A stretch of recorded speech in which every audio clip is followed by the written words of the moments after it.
À une époque où les hommes dominent la société, Amina, la reine de Zazo, émerge. Habile guerrière Aoussa, elle commande une vaste armée qui conquiert de nombreux territoires et étend considérablement son royaume.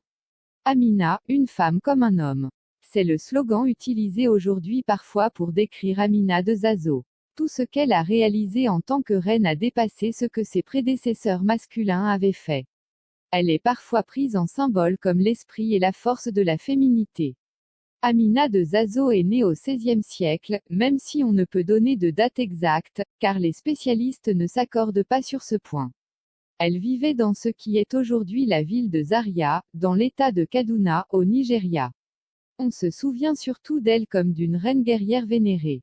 Elle a régné pendant 34 ans et a considérablement étendu son royaume grâce à ses conquêtes.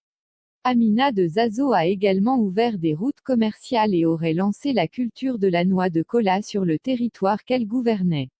Le deuxième sultan de Sokoto, Mohamed Bello, qui était également le fils d'Ousmane Dan Fodio, le célèbre croisé islamique, a écrit à son sujet dans son livre, Infaqul Mesuri, les salaires des chanceux. Selon lui, Amina a été la première à introduire l'administration telle que nous la connaissons dans les sociétés Aoussa. Il évoque son don unique pour le commandement, certains affirment que l'histoire d'Amina est un mythe et qu'elle n'a jamais existé. Un certain nombre de preuves de son existence existent tout de même.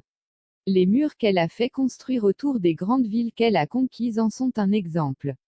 Il y a aussi des structures et des ruines de ce qui était son palais et ses terrains d'entraînement militaire à Zaria. Bien qu'elle n'ait pas eu d'enfants, certains affirment que des descendants directs de ses autres frères et sœurs sont toujours en vie et font partie de l'élite dirigeante de l'émirat. La cause et le lieu de sa mort restent controversés, mais il est largement admis qu'elle est morte au combat à Atagara, un endroit situé dans l'actuel état de Kogi, dans le centre-nord du Nigeria. Divers lieux et institutions du nord du Nigeria portent le nom d'Amina. L'une d'entre elles est une école secondaire publique qui porte son nom dans l'état de Kaduna, le Queen Amina College. Il existe également des foyers féminins appelés Queen Amina Hall à l'université Ahmadu Bello, à Zaria et à l'université de Lagos. Le personnage de la série télévisée américaine, Xena, princesse guerrière, aurait été inspiré par Amina, princesse et plus tard reine de Zazo.